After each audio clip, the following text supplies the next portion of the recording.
लोग विद्या question bank का के ऑब्जेक्टिव क्वेश्चंस को देखने वाले हैं क्लास 10th बोर्ड एग्जाम के लिए।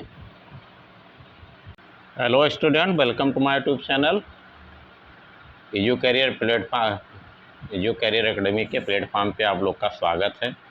मैं doctor GL Chaurasia, director Edu career academy Kala market.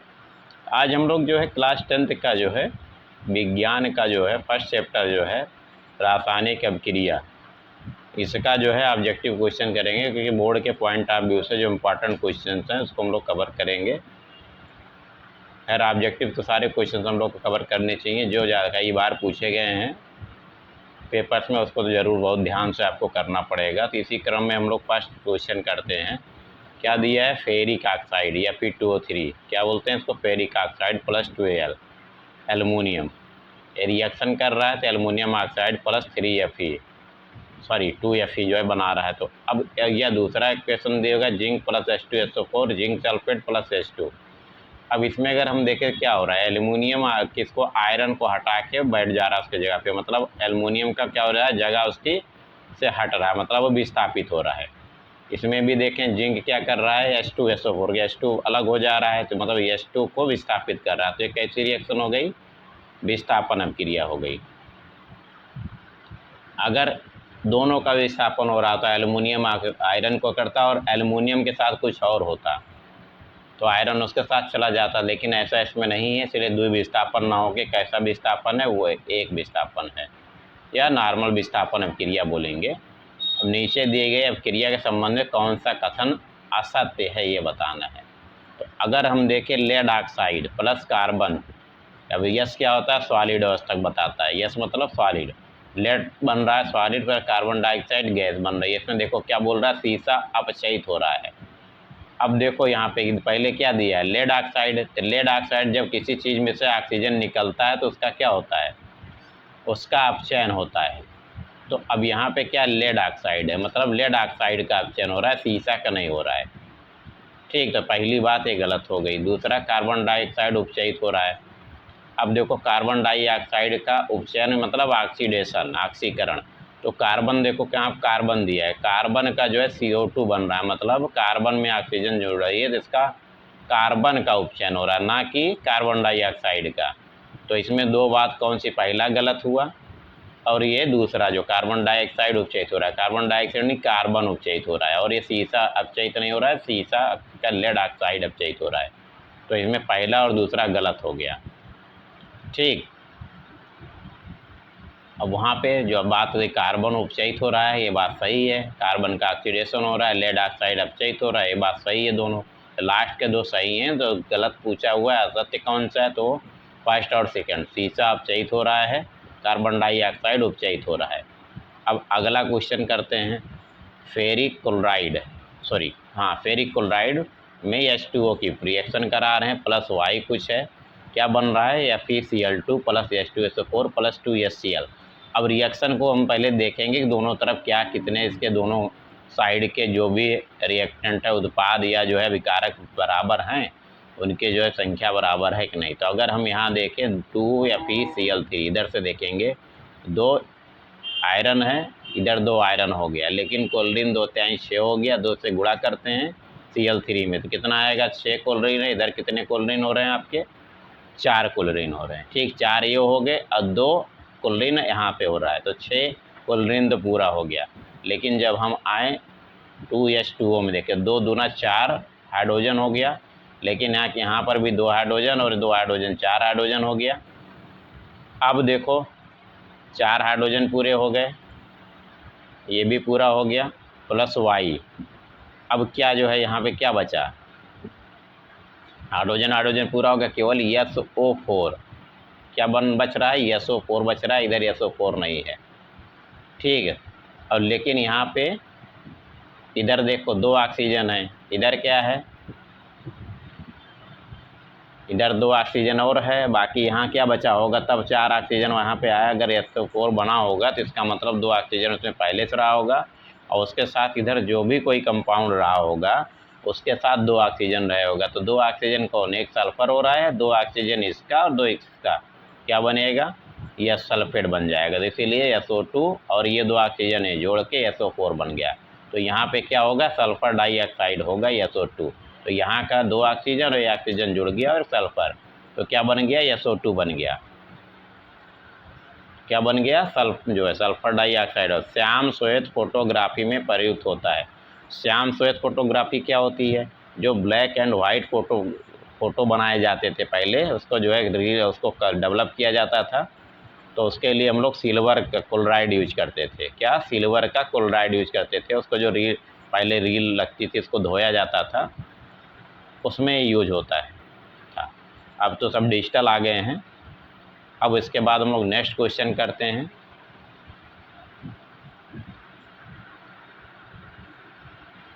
कि दी गई रासायनिक समीकरण में किस प्रकार की अभिक्रिया है। अब देखेंगे, बेरियम क्लोराइड है, जलीय मतलब जल में विलयन बना है, प्लस H2SO4 ये भी जलीय है, जल में विलयन बना है। अब बेरियम सल्फेट बन रहा है और HCl हाइड्रोजन और HC मिला के HCl बन रहा है। अच्छा, अगर हम देखें अगर तो बेरियम सल्फेट, तो सल्फेट से क्या बेरियम क्या कर रहा है, ठीक। अब ये बेरियम सल्फेट हम यहाँ पे ठोस बन गया, मतलब क्या, अवक्षेप बना होगा यहाँ, और HCl, तो यहाँ पे बेरियम क्या बनता है, अवक्षेप बनता है। अवक्षेप पर अभिक्रिया होती प्रेसिपिटेशन, बेरियम सल्फेट के साथ बेरियम सल्फेट बनाता है और एक अवक्षेप प्रेसिपिटेट बनता है। और हम लोग ध्यान होगा कि अवक्षेप के लिए यहाँ पे एरो नीचे की तरफ होना ही चाहिए, हालांकि इसमें दिया नहीं है, तो यहाँ पे अवक्षेपण अभिक्रिया होती है, हम लोग एरो नीचे बनाते थे। अगर गैस निकलती तो एरो क्या है, ऊपर की तरफ बनता है। ठीक, आप लोग बाकी पढ़ चुके हैं होंगे, बस इसलिए आपको एक रिवीजन टाइप का ये हो जाएगा।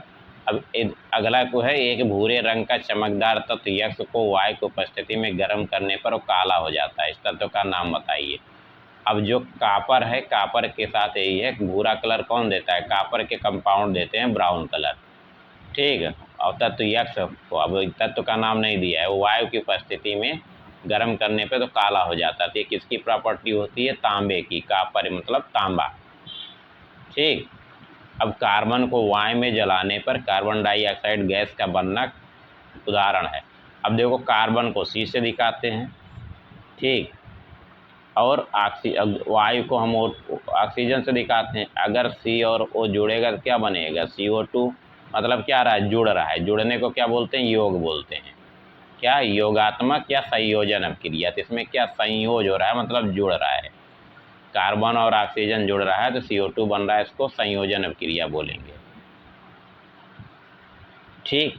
अब लेड नाइट्रेट का रासायनिक सूत्र है, तो लेड नाइट्रेट का रासायनिक सूत्र क्या होता है। अब देखो, लेड पे होता है +2 चार्ज, ठीक, और नाइट्रेट पे क्या होता है, -1 होता है। तो हम लोग जब सूत्र लिखते हैं तो क्या करते हैं, जिसका लेड का अगर +2 होता है तो +2 की वैलेंसी नाइट्रेट के साइड में 2 से नीचे लिखेंगे, ब्रैकेट में बंद करके नाइट्रेट को, और लेड को सिंगल करते हैं, ठीक है। हम लोग 9th में पढ़े होंगे क्वेश्चंस को बनाने का। तो लेड नाइट्रेट बनेगा इस वाले फार्मूले से हो जाएगा, क्योंकि लेड पे +2 होता है, नाइट्रेट पे 1 होता है, तो दोनों के संयोजी जो है बैलेंसी जो है जो होती है वो बैलेंसी दोनों की रिप्लेस हो जाती है। तो लेड पे ये नाइट्रेट का 1 वाला जाएगा और नाइट्रेट पे लेड का 2 बैलेंसी वाला जाएगा, तो इसलिए 2 हाँ ब्रैकेट में इसको कर देते हैं नाइट्रेट को, और 1 को लिखा नहीं जाता, इसीलिए लेड को Pb लिखेंगे और नाइट्रेट को NO3 का ट्वाइस। अब जिन अभिक्रियाओं में आयनों के विनिमय से नए यौगिक बनते हैं उन्हें क्या कहते हैं। अब आयनों के विनिमय से मतलब क्या होगा, एक का आयन दूसरे के साथ जाएगा, दूसरे का आयन इसके साथ जाएगा, तो आयन का क्या हो रहा है, विनिमय मतलब एक्सचेंज हो रहा है, अदला बदली होगी। तो अदला बदली किस में होगी, दोनों विस्थापन वाले अभिक्रिया में, द्विविस्थापन अभिक्रिया में अदला बदली होगी, दोनों के आयन्स चेंज हो जाएंगे। अगला देख, निम्नलिखित में से कौन सी एक दहन अभिक्रिया है। दहन अभिक्रिया क्या होती है, दहन मतलब होता है किसी चीज़ को जलाना, जब जलेगा तो जलने के मतलब, दहन के मतलब आप ऑक्सीजन जुड़ेगा। अब पूरे रिएक्शन में देख लो कहाँ पे ऑक्सीजन अभिकारक में जुड़ रहा है, मतलब लेफ्ट हैंड साइड वाले को अभिकारक हम लोग बोलते हैं और राइट साइड दाहिने साइड वाले को हम लोग क्या बोलते थे, उत्पाद बोलते हैं। तो अभिकारक साइड में देखो जहाँ पे ऑक्सीजन जुड़ रहा होगा वही दहन अभिक्रिया होगी, इसमें कहीं जुड़ रहा है ऑक्सीजन, नहीं जुड़ रहा है, इसमें नहीं, इस वाले में जुड़ रहा है, बाकी किसी में नहीं। तो मतलब दान अपक्रिया कौन हो गई? ये सी वाली हो गई। ठीक, इसको आसानी से पहचान लेंगे, जहाँ O2 जुड़ रहा होगा वो वाली होगी, नहीं जिसमें ऑक्सीजन जुड़ रहा हो। अब अगला निम्नलिखित अपक्रिया, अगर हम देखेंगे इसमें किसका उदाहरण, देखो क्या, कैल्शियम कार्बोनेट है, हीट करेंगे, हीट करने से क्या होता है, कोई चीज़ टूटती है, क्या हो जाएगी, टूटेगी। जब टूटेगी तो क्या बोलते हैं उसको, अपघटन बोलते हैं। अब कैल्शियम कार्बोनेट से कैल्शियम ऑक्साइड और कार्बन डाइऑक्साइड दोनों अलग हो गए, मतलब टूट गया। टूटने से कौन सी अपक्रिया बन गई, अपघटन अपक्रिया हो गई। अब रासायनिक अपक्रिया कॉपर सल्फेट प्लस आयरन या FeSO4। अब अच्छा देखिए आयरन क्या कर रहा है, कॉपर सल्फेट में से कॉपर को क्या कर रहा है, हटा रहा है, खुद वहाँ पे जा रहा है, बैठ जा रहा है और कॉपर को बाहर कर दे रहा है, मतलब इसको क्या कर रहा है, भगा दे रहा है, हटा दे रहा है। हटाना भगाना कौन सी होती है, विस्थापन अपक्रिया। ठीक, अब कैल्शियम नाइट्रेट का रासायनिक सूत्र लिखना है। कैल्शियम पे क्या होता है, +2 होता है, नाइट्रेट पे -1 होता है, लेकिन क्या हो जाएगा, जब ब्रेक उसका दोनों की अदला बदली हो जाएगी, जो उसकी बैलेंसी होगी संयोजन का, तो कैल्शियम क्या हो जाएगा, कैल्शियम के साथ 1 हो जाएगा, तो नाइट्रेट पे 1 होता है और नाइट्रेट के साथ 2 हो जाएगा ब्रैकेट में। ठीक, तो कौन सा बनेगा, NO3 का ट्वाइस। ठीक, तो ये अभी पूछा गया 2024 में, तो ये ऑब्जेक्टिव्स का फर्स्ट चैप्टर का आपका था। अब इसी में हम लोग जो है नेक्स्ट चैप्टर का करेंगे। ये है माइंड मैप दिया गया, दूसरा चैप्टर है अम्ल क्षारक एवं लवण, एसिड बेसेज एंड साल्ट।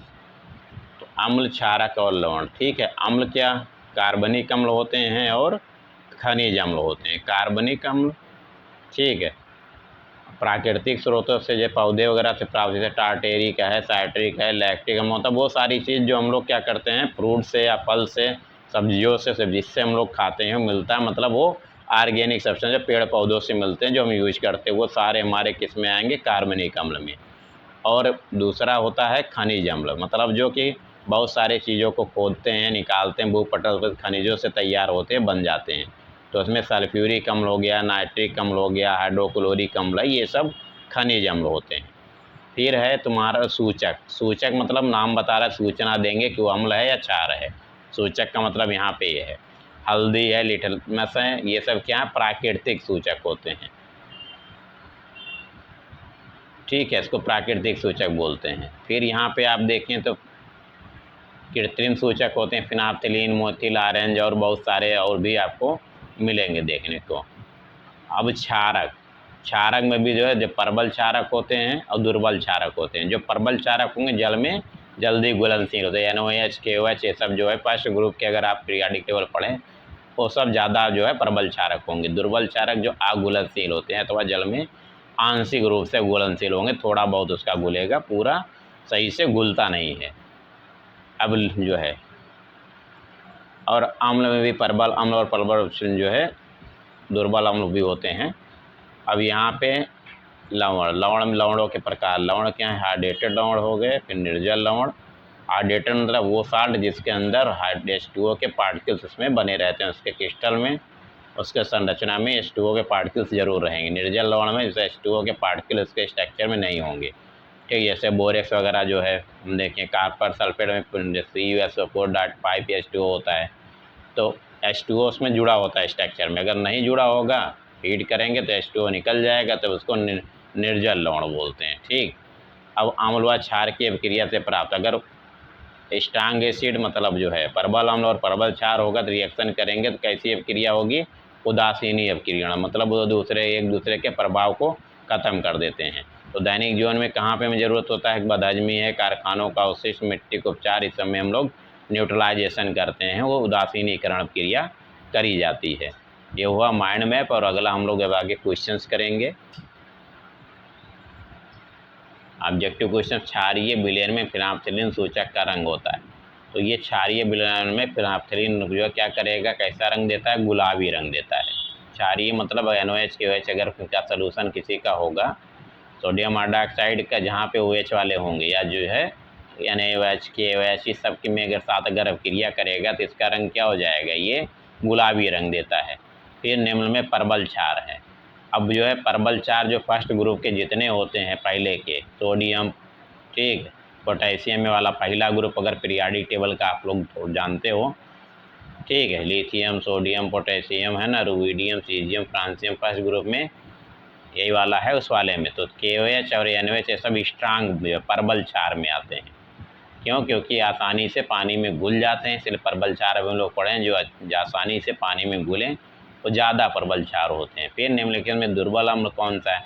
अब दुर्बल अम्ल जो है हम क्या करेंगे, HNO3 जितने जो है आपके कौन से हैं, खनिज अम्ल हैं, वो सब स्ट्रांग होते हैं।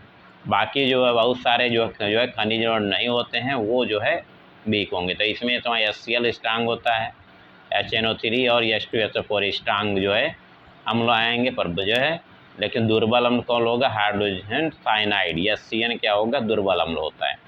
अब ये एसिटिक अम्ल एक दुर्बल अम्ल है, क्योंकि उसका जो है क्या हो जाएगा, आयनन बहुत कम होगा, घुलेगा ही नहीं। आयनन मतलब पानी में उसके आयन्स होंगे H+ आयन बहुत पूरे, जो है एसिटेट आयन का जो H+ होता है पूरा डिजॉल्व होता नहीं है, इसीलिए वो बहुत ज़्यादा स्ट्रांग अम्ल नहीं बनाएगा, क्योंकि इसकी आयनन की मात्रा क्या होगी, कम होगी। आयन उसके घुलेंगे नहीं सही से, तो आयनन की मात्रा कम हो जाएगी। H2S विलयन का pH मान है। अब देखो ये H2S है तो हाइड्रोजन सल्फाइड, या अम्लीय विलयन का pH मान, तो अम्लीय विलयन का क्या होगा, 7 से नीचे ही होगा। ठीक है, H2SO4 के जलीय विलयन का pH मान, तो ये जितने होंगे ये सब क्या होंगे, 7 से नीचे ही होंगे।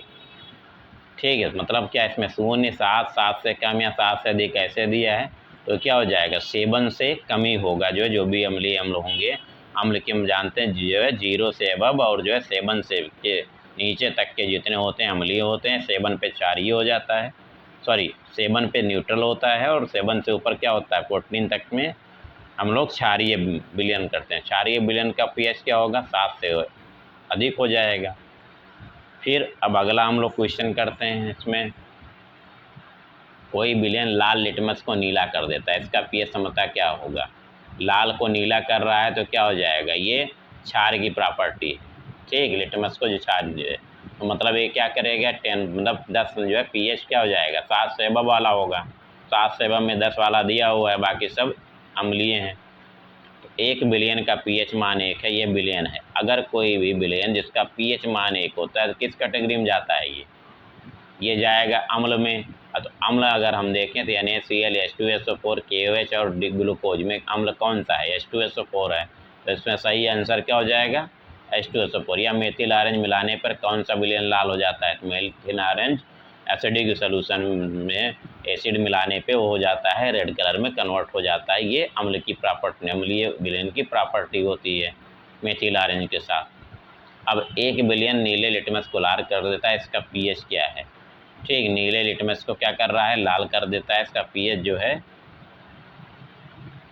इसमें 6 होगा। ठीक है, अगर लाल को नीला करता तो, लाल को नीला कर रहा था तो क्या था, अभी हम लोग पढ़े थे ये लिटमस पेपर को, जो लाल को नीला करेगा तो 4 होगा, मतलब 6 से 7 से ऊपर होगा।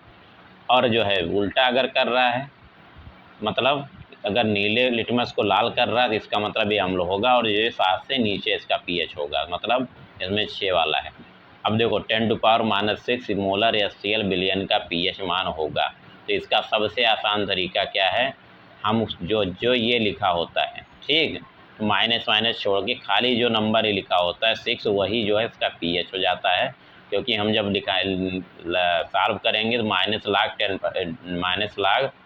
H+ करके करते हैं, तो -log जब लेंगे log6 का मान 6 हो जाएगा, और 1 का 0, तो यहाँ पे 6 निकल के आ जाता है। हम लोग इसको सॉल्व करते हैं, तो नहीं तो ऑब्जेक्टिव पॉइंट ऑफ व्यू से आप डायरेक्ट इसको याद रखोगे, माइनस में 6 है तो मतलब ये इसका जो है pH कितना आएगा, 6 आएगा, माइनस नहीं आएगा, प्लस में 6 आएगा। ठीक, तो हमेशा याद रखना जितना पावर है केवल पावर देखनी है, जो 10⁻⁶ लगी है pH 6 हो जाएगा, ऐसे किसी का जो है। अच्छा, ये एक हाइड्रोक्लोरिक अम्ल की शक्ति इतना n है, इस विलयन का pH। अब ये भी इसमें जो है इतना है, तो ये शक्ति मतलब अम्ल है, अम्ल का यही क्या H+ आयन बता रहा है ये, मतलब इतना नॉर्मल या मोलर दोनों उसका वही होगा, तो इसमें भी क्या हो जाएगा, pH 2 आ जाएगा। जो पावर होगी वही pH हो जाएगा। तो 2 पावर है 2 pH हो जाएगा, माइनस साइन नहीं लेंगे। ठीक, अब जैसे इसमें देखो 1 बिलियन हाइड्रोजन आयन का सांद्रण, अब इसमें क्या है 1 गुणे 10⁻⁷, तो 1 से कोई मतलब ही नहीं है, 10⁻⁷ है, -7 मतलब ये 7 हो जाएगा, मोल लिखा हो ये नॉर्मल लिखा हो, ठीक जो भी लिखा हो, तो इसका हम क्या करेंगे, अगर ये HCl है तो मोलर नॉर्मल सेम होता है। अब यहाँ पे कितना आ जाएगा, इसका भी pH 7 हो जाएगा। शुद्ध जल का pH हम लोग 7 मानते हैं, ठीक, कई बार पूछा है कि फिर आया था, ठीक है। तो ये हमारा यहाँ तक कवर हो गया। अब अगला क्वेश्चन देखते हैं कि निम्नलिखित में से कौन सा कथन उदासीन घोल के लिए असत्य है। हाइड्रोजन आयन के सांद्रण का मूल्य 10⁻⁷ मोल पर लीटर, हाइड्रोक्सिल आयन OH के सांद्रण का मूल्य मोल पर लीटर, pH का मान 0। अब उदासीन घोल के लिए pH का मान 0 नहीं होता है, 7 होता है। बाकी पहला और दूसरा जो है दोनों सही है। pH का मान 7, ये वाला भी बात सही है। और जो ये pH का मान 0 लिखा है ये गलत है, pH का मान 0 होगा नहीं इसका। 1 बिलियन में हाइड्रोक्साइड आयन का सांद्रण 1 गुणे 10⁻12 मोल प्रति लीटर, इसका बिलियन का pH। अब अभी हम बताएं pH का सीधा सा फार्मूला है। अब जब जो है 7 से ऊपर हो जाए तो हम लोग क्या करते हैं, 14 में से इस पावर को घटा के करेंगे। जब 7 से अबव हो जाए तो 7 तक तो ठीक है, 7 से जब अबव हो जाएगा तो हम 14 माइनस करके, तो इसको क्या करेंगे 14 - 12 कर लो तो कितना आया 2 क्या आएगा प्लस में, तो इसका pH का मान क्या हो जाएगा +2 हो जाएगा। इनमें जो है बिलियन हाइड्रोक्साइड आयन का सांद्रण इतना है, तो मोल इस बिलियन का pH मान क्या होगा, तो यहाँ पे 2 आ जाएगा, 14 - 12 करेंगे तो। अब सल्फ्यूरिक अम्ल में अम्लीय हाइड्रोजन परमाणुओं की सब संख्या है। अब अम्लीय हाइड्रोजन तो H2SO4 क्या होता है, H2SO4, तो आज 2 कितने हाइड्रोजन है 2, जितने होंगे हाइड्रोजन वही उसका अम्लीय हाइड्रोजन कहलाते हैं। तो H2SO4 में कितने 2 हो गए। अगर ये HCl दिया होता तो 1 हो जाता, नाइट्रिक अम्ल होता है HNO3 तो उसमें भी क्या हो जाता 1 हो जाता। धावन सोडा मतलब धोने वाला सोडा जिससे रहते हैं, इसको हम लोग सोडियम कार्बोनेट होता है।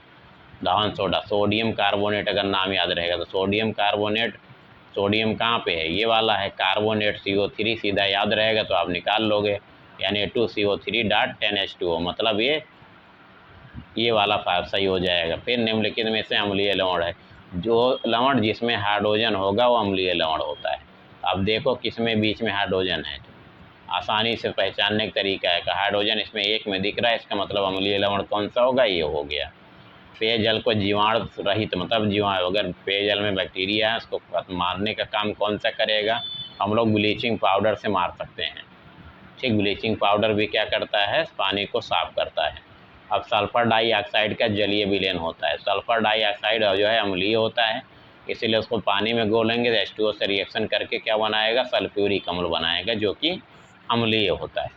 1 बिलियन का pH मान 3 है तो बिलियन क्या होगा जान रहे, 7 से नीचे वाले सब अम्लीय बिलियन होंगे। अम्लीय वर्षा के जल का संभावित pH मान है, तो जो अम्लीय वर्षा होती है मतलब क्या, जो सल्फर डाइऑक्साइड हम लोग क्या करते हैं रिफाइनरी से ये वो पेट्रोलियम वगैरह जो है साफ़ किए जाते हैं, तो उसकी वजह से सल्फर डाइऑक्साइड एयर में हो जाती है और H2O उसके साथ रिएक्शन करके अम्लीय वर्षा कराता है, एसिड रेन, तो उसका pH मान अम्लीय हो जाता है, 5.2 इसका होगा। ये सब याद करना पड़ेगा, ये आप याद कर लें तो ज़्यादा बेटर होगा। बेकिंग पाउडर को गर्म करने में कौन सी गैस होगी, बेकिंग पाउडर को जब गर्म करेंगे तो क्या कार्बन डाइऑक्साइड निकलती है, उसी की वजह से वो क्या करता है फूलता है जो है। अगर कोई जिसमें हम बेकिंग पाउडर खाने वाला सोडा जिसको बोलते हैं जो अगर मिलाते हैं तो वो फूल जाता है। फिर अगला है कौन सा क्षारक के साथ हल्दी का रंग होता है। अब जो क्षारक के साथ जब हम क्षारक मतलब अगर हम जो क्या करते हैं, अगर किसी कपड़े में हल्दी वल्दी लगी हो तो हम लोग अगर निरमा वगैरह से धोते हैं, साफ़ करते हैं साबुन से, तो क्या हो जाता है वो जो है रेड भूरा लाल कलर का हो जाता है। तो कैसा रंग देगा, भूरा लाल कलर। धावन सोडे का रासायनिक नाम क्या है, अब उसको धावन सोडा वही वो लोग पढ़े सोडियम कार्बोनेट, पीछे भी आया था, क्या नाम है सोडियम कार्बोनेट। तो ये याद कर लें, कई बार आया हुआ है तो इम्पॉर्टेंट है, पूछ सकता है। अब मीठा सोडा या खाने का सोडा बोलते हैं तो इसमें सोडियम बाइकार्बोनेट बोलते हैं, यानी SCO3, जहाँ एच लगेगा उसको बाइकार्बोनेट बोलते हैं। सोडियम बाइकार्बोनेट, CO3 होता है तो कार्बोनेट होता है, एच होता है बाइकार्बोनेट, तो सोडियम बाइकार्बोनेट हो गया। अगला है जिंक चूर्ण पर तन सल्फ्यूरिक अम्ल की अभिक्रिया से गैस निकलती है। जिंक पे जब H2SO4 निकालेंगे तो क्या अभिक्रिया कराएंगे तो क्या हो जाएगा, जिंक सल्फेट बनेगा और H2 गैस निकल जाएगी। ये लोग बुक में एक बुक की एक्टिविटीज़ में था, हम लोग पढ़ चुके हैं इसको, तो H2 आएगा। फिर आगे दिया है मिलाने का कि कॉलम ए में दिए गए उसका सही से सुमेलन करना है, पदार्थों का अनुप्रयोग मतलब कहाँ यूज होता है। अब प्लास्टर ऑफ पेरिस, अब प्लास्टर ऑफ पेरिस का यूज कहाँ करते हैं, मूर्ति वगैरह बनाने में करते हैं, तो ये इसका ये हो गया। कास्टिक सोडा जो होता है क्या हो, साबुन बनाने में।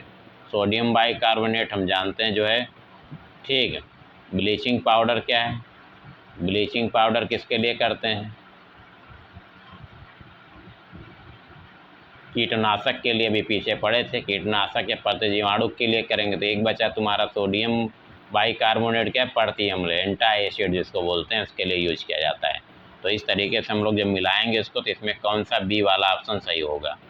अब प्लास्टर ऑफ पेरिस का रासायनिक सूत्र क्या है, प्लास्टर ऑफ पेरिस और जिप्सम में केवल अंतर ये है कि उसमें जो है प्लास्टर ऑफ पेरिस में जो H2 होता है 1/2 होता है, उसमें केवल उसमें जिप्सम में H2O क्या होता है, 1 होता है। तो इसीलिए इतना ध्यान रखना है, ठीक। आधा H2O अगर जोड़ देंगे तो क्या बन जाएगा, जिप्सम बन जाएगा। तो ये ध्यान रखने की चीज़ है, नहीं तो भूल जाएंगे। अब शून्य pH वाला विलयन होता है। अब शून्य वाला क्या, 0 से लेकर 7 तक हम लोग अम्लीय मानते हैं तो अम्लीय होगा। अम्ल और क्षारक की अभिक्रिया से प्राप्त होता है। अम्ल और क्षारक की अभिक्रिया से क्या बनेगा, साल्ट और जल, लवण और जल बनता है। जब अम्ल और क्षारक अभिक्रिया करते हैं तो लवण और क्या बनेगा, जल बनता है। अगला क्वेश्चन है हाइड्रोजन आयन H+ की प्रकृति क्या है। अब H+ आयन ही हम लोग pH निकालते हैं, तो H+ आयन और या OH- आयन से ही हम लोग pH निकालते हैं। तो H+ आयन से हम अम्लीय वाले के निकालेंगे, OH- से हमारा क्षारीय बनता था। अब प्लास्टर ऑफ पेरिस की जल से अभिक्रिया कराने पर क्या बनेगा, प्लास्टर पर जो जिप्सम बनेगा। अभी बताएं, आधा H2O जोड़ देंगे तो जिप्सम बन जाता है। अब आधा H2O निकाल देंगे तो क्या हो जाएगा, प्लास्टर, जिप्सम में से प्लास्टर ऑफ पेरिस बन जाएगा।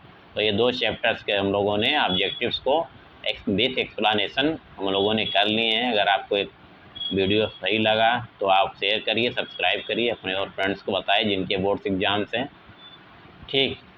थैंक यू फॉर वाचिंग, धन्यवाद। बाकी के हम लोग आगे नेक्स्ट जो है करेंगे।